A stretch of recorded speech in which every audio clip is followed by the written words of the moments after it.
Hey, MCE crew, wealthy people do three things to become wealthy, to grow their wealth, and to maintain their wealth throughout generations.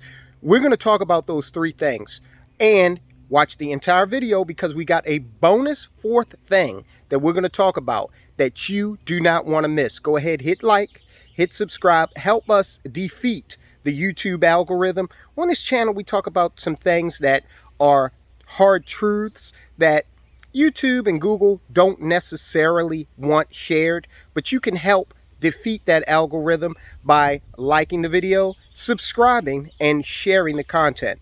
So let's get into the three things that wealthy people do, plus a bonus at the end. Three things that wealthy people do to become wealthy, to grow that wealth, maintain it throughout generations. Let's go. Number one, wealthy people have financial plans, plural, and they stick to those plans. Wealthy people understand the value of having a budget and sticking to that budget. Yes, even wealthy people have budgets. They understand the value of having insurance.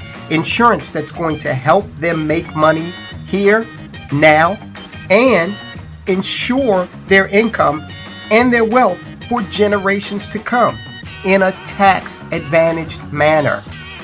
Wealthy people understand the value of wills, trust, and estate planning, and they have all of these documents legally ratified and subject to change.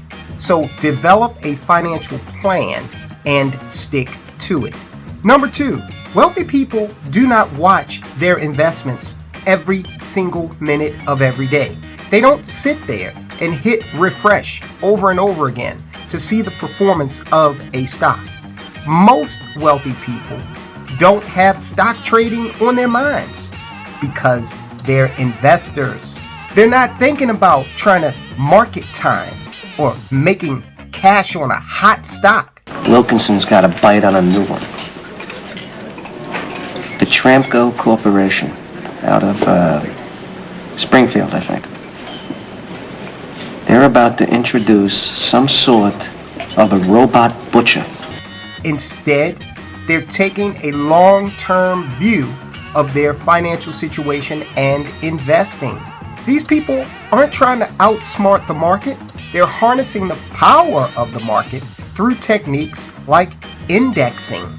Number three, wealthy people find ways to legally reduce their taxes. There's so much in the tax code that allows you to reduce your taxation and have more money to spend on acquiring assets, investing.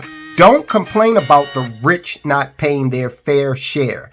They are paying their fair share according to what the tax code, what the law allows. What you need to do is spend energy figuring out how you can also take advantage of what the law allows. For example, a properly structured permanent life insurance policy allows you to put money away and have it grow tax-free under IRS Code 72E.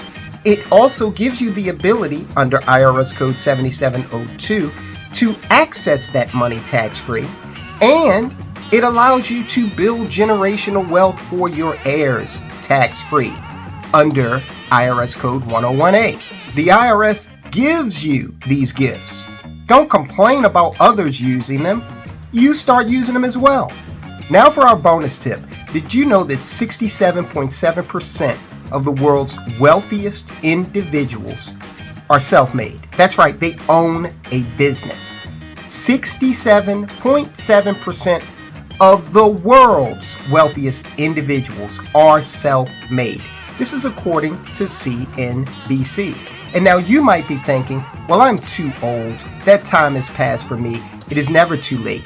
Imagine if you live another 20 years. Then would it have seemed like today was too late? Self-starters are people who have started their own companies and are using that company or companies as an asset to build wealth. 85% of America's richest entrepreneurs started their first business by the age of 40. So you can do it too. Use these tips to go out today and start building wealth.